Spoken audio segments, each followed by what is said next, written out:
The criticism of President Obama has been somewhat muted if you look to House Republicans and some other Republicans on Capitol Hill. Yesterday on Fox News' Sunday with Chris Wallace, Representative Mike Rogers, Chairman of the House Intel Committee, did say that Putin is playing chess while we are playing marbles, but he also conceded there aren't many options, intervention options, on the table right now. This is not an isolated incident. They're expanding their border. Russia in the South Ossetia has moved out its border some 11 kilometers in Georgia. Nobody said a word. This is direct relation to what's happened in Syria, the negotiations there. They thought they did well. They're holding their position. So if you look at a series of events, Russia believes that there is nothing going to stop them, which is why they've been so aggressive in Crimea. There is not a lot of options on the table. And candidly, and I'm a fairly hawkish guy, sending more naval forces to operate in the Black Sea is really not a very good idea.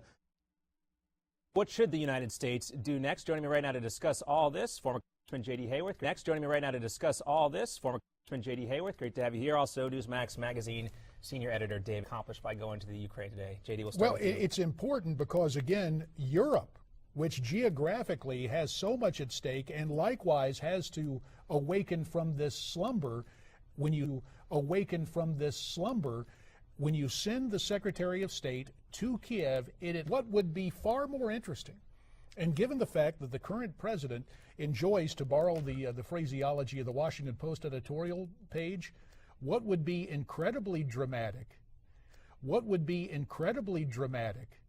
is for President Obama to say, you know, Secretary, let President Obama go to Kiev as he went to Cairo early in his administration, and the perception of an American president, in much the same way we saw John F. Kennedy in Berlin,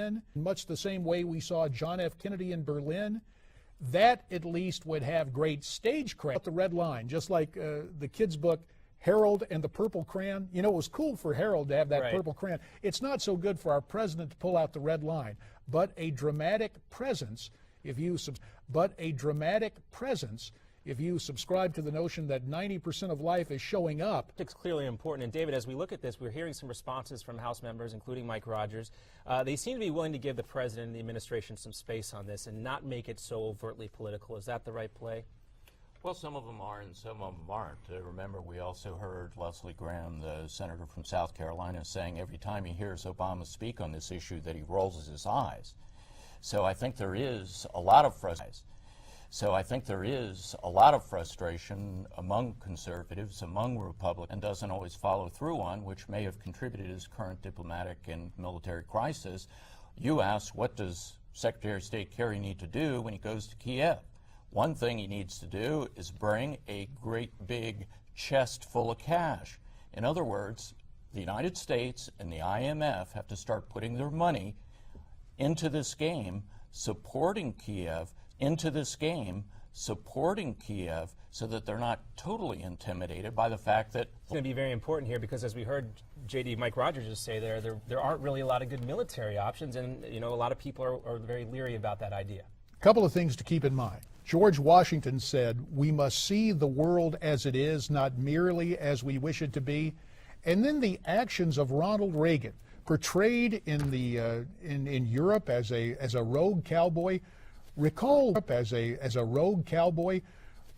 what Reagan did with the Soviet Union in terms of its hard currency. That's why Putin went wild in terms of exporting natural gas and Russian oil to gain that kind of foothold. There is going to have to be a return to, for lack of a better term, economic warfare, because obviously militarily there are darn few options for the free world. Yeah, we heard the reference to the 21st century there. We're looking at a 21st century Cold War with economic sanctions appropriate to today's realities in that region. Now, also we've heard a lot of historical references, the most obvious one being Hitler's invasion of Poland right before World War II or during World War II. Do you think those historical references are appropriate here, David?